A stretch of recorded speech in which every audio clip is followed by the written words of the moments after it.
میٹھے اور پیارے اسلامی بھائیوں، ہمارا نماز کے حوالے سے ٹاپک چل رہا تھا نماز کے پریکٹیکل اور جماعت کے کچھ مسائل کے بعد آج انشاءاللہ عز و جل نماز کے حوالے سے ہی کچھ سیکھنے کی کوشش کریں گے۔ پیارے آقا مدینے والے مصطفیٰ صلی اللہ تعالیٰ علیہ وسلم نے ارشاد فرمایا کہ جو بندہ 40 دن تک جماعت کے ساتھ تکبیر اولیٰ کے ساتھ نماز ادا کر لے گا، اللہ تبارک و تعالیٰ اسے 2 چیزوں سے برات عطا فرما دے گا۔ اللہ تبارک و تعالیٰ 2 چیزوں سے اسے آزاد کر دے گا۔ نمبر 1 ارشاد فرمایا اس کو جو برات ملے گی وہ جہنم کی آگ سے برات ہے، اور دوسری برات فرمایا کہ وہ نفاق سے بری ہو جائے گا، یعنی وہ شخص منافق نہیں ہوگا جو 40 دن تک باجماعت تکبیر اولیٰ کے ساتھ نماز ادا کرے گا۔ یہ تکبیر اولیٰ کے ساتھ نماز ادا کرنے کی فضیلت ہے۔ اب ہم نے سیکھنا یہ ہے کہ تکبیر اولیٰ کسے کہتے ہیں۔ تکبیر اولیٰ کہتے ہیں کہ جب امام نے اللہ اکبر کہا اس کے بعد مقتدی بھی اللہ اکبر کہتے ہوئے ہاتھ باندھ لیں۔ لیکن اس میں یہ شرعی مسئلہ آپ نوٹ رکھیے گا، اللہ اکبر کہتے ہوئے امام نے جب ہاتھ اٹھائے، امام نے ہاتھ ابھی باندھے نہیں تھے، امام کا اللہ اکبر ابھی ختم ہوا نہیں تھا کہ مقتدی نے اللہ اکبر کہتے ہوئے پہلے ہاتھ باندھ لیے، تو مقتدی کی نماز شروع نہیں ہوگی۔ ہم نے جب بھی قیام کرنا ہے یا تکبیر تحریمہ کہنی ہے، جو بھی ارکان ادا کرنے ہیں،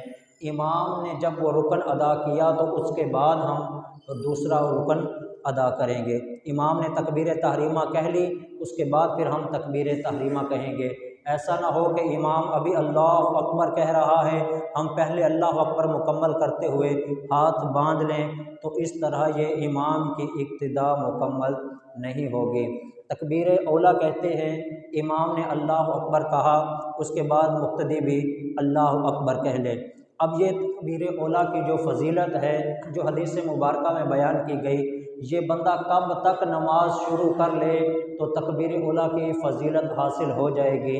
علماء کرام فرماتے ہیں اس حوالے سے، امام رکوع میں جانے تک، امام کے رکوع میں جانے تک جو شخص آ کر جماعت میں شامل ہو گیا، پہلی رکعت کی بات ہو رہی ہے، پہلی رکعت کے رکوع میں جانے تک جو شخص آ کر جماعت میں شامل ہو گیا، اس کو تکبیر اولیٰ کی فضیلت مل جائے گی، وہ تکبیر اولیٰ حاصل کرنے میں کامیاب ہو جائے گا۔ یہ جو حدیث مبارکہ میں فضیلت بیان کی گئی ہے، یہ فضیلت وہ پانے میں کامیاب ہو جائے گا۔ یہ تکبیر اولیٰ کے بارے میں ہے۔ تو دوسرا جو مسئلہ ہے وہ یہ پوچھا گیا تھا کہ امام کے ساتھ نماز پڑھتے ہوئے اگر کسی کی 1، 2 یا 3 رکعتیں رہ جائیں، وہ کس انداز کے ساتھ اپنی رکعتوں کو مکمل کرے گا۔ اس حوالے سے آپ نے توجہ کرنی ہے۔ سب سے پہلی چیز یہ ہے کہ امام کے پیچھے ہم 2 رکعت نماز ادا کر رہے ہیں، جیسے کہ فجر کی نماز ہے، یا ہم امام کے پیچھے 4 رکعت والی نماز ادا کر رہے ہیں، جیسا کہ ظہر کی نماز ہے، عصر کی نماز ہے، عشاء کی نماز ہے، یا ہم امام کے پیچھے 3 رکعت والی نماز ادا کر رہے ہیں، جو فرض ادا کر رہے ہیں وہ مغرب کی نماز ہے۔ ہر نماز کے حوالے سے، رکعت کے رہنے کے حوالے سے مختلف حکم ہے جس پر ہم نے توجہ کرنی ہے۔ اگر ہم امام کے پیچھے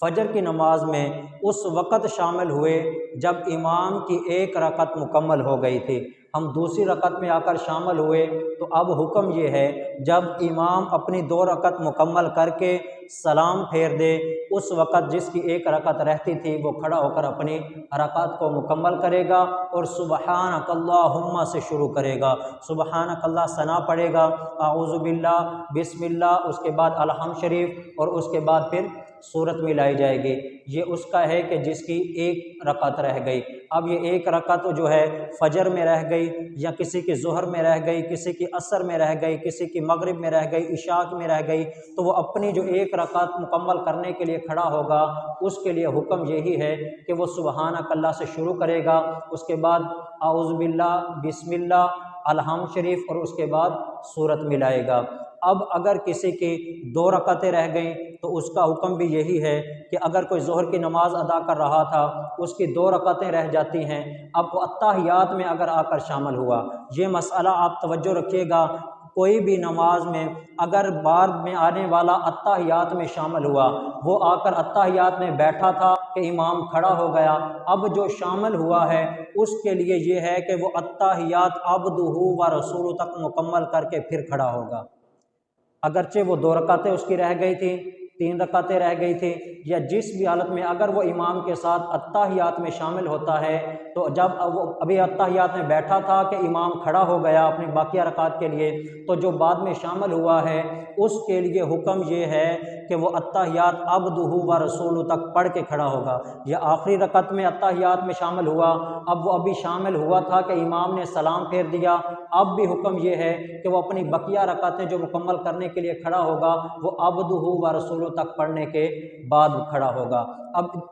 کھڑا کب ہونا ہے؟ امام کے سلام پھیرنے کے بعد، اس کے لیے بھی حکم یہ ہے، امام جب دوسری طرف سلام پھیرنے کے لیے السلام علیکم کہے، پھر جو جس کی رکعت رہتی ہے وہ کھڑا ہوگا، ایسا نہ ہو ایک طرف سلام پھیرا ابھی تو کھڑے ہو جائیں، ہو سکتا ہے کہ امام صاحب سے کوئی غلطی ہو گئی ہو، امام نے سجدہ سہو کرنا ہو، آپ ایک طرف سلام پھیرنے پہ کھڑے ہو گئے، امام سجدے میں چلا گیا، آپ پھر واپس لوٹیں گے اور امام کے ساتھ سجدہ سہو کریں گے، تو اس لیے حکم یہ ہے اس وقت ہم کھڑے ہوں گے اپنی بقیہ رکعت مکمل کرنے کے لیے جب امام دوسری طرف سلام پھیرنے کے لیے السلام علیکم کہے گا، اس وقت ہم نے اپنی بقیہ رکعت پڑھنے کے لیے کھڑے ہونا ہے۔ اسی طرح 2 رکعتیں جس کی رہتی تھی اس کی بھی یہی حکم ہے کہ جب امام نے سلام پھیر لیا اس کے بعد کھڑا ہو جائے، وہ سبحانک اللہ سے شروع کرتا ہوا اپنی 1 رکعت پڑھے گا اور اس کے بعد پھر دوسری رکعت مکمل کرے گا، اس میں الحمد شریف اور سورت پڑھے گا، پھر بعد میں اتحیات پڑھ کے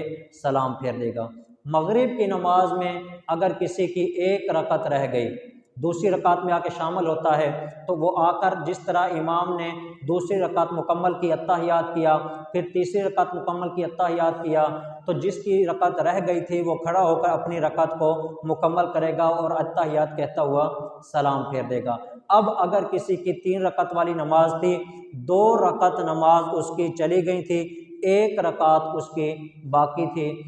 1 رکعت اس نے امام کے ساتھ ادا کی ہے، 2 رکعت اس کی رہ گئی، اب جب امام نے سلام پھیر لیا اب اس کے لیے حکم یہ ہے کہ وہ کھڑا ہو جائے، سبحانک اللہ، اعوذ باللہ، بسم اللہ، الحمد شریف سورت ملائے، اپنی رکعت کو مکمل کرنے کے بعد بیٹھ جائے گا، اتحیات پڑھے گا، پھر اپنی رکعت مکمل کرنے کے لیے کھڑا ہوگا، کیونکہ 2 رکعت کے بعد اتحیات جو ہے وہ کہنا، وہ اتحیات ہے جو قاعدہ ہے وہ واجب ہے، تو اس کی 1 رکعت امام کے ساتھ ہو گئی، 1 اس نے اپنی پڑھی، پھر وہ بیٹھ جائے گا، 2 کے بعد اتحیات پڑھے گا، اب وہ کھڑا ہو کر اپنی تیسری رکعت کو مکمل کرے گا اور اس میں الحمد شریف اور سورت ملانے کے بعد اپنی رکعت مکمل کرنے کے بعد سلام پھیر دے گا۔ اللہ تبارک و تعالیٰ سے دعا ہے جو کچھ سیکھا اس پر عمل کرنے، اسے دوسروں تک پہنچانے کی توفیق عطا فرمائے۔ اللہ تبارک و تعالیٰ ہمیں باجماعت نماز ادا کرتے رہنے کی توفیق عطا فرمائے۔ وطر کے حوالے سے ایک مسئلہ پوچھا گیا تھا، وہ بھی آپ توجہ کے ساتھ چلیں، سب کا فائدہ ہو جائے گا پوچھنے سے، وہ یہ ہے کہ وطر پڑھنے کا مستحب وقت کون سا ہے؟ عشاء کی نماز ادا کر لی،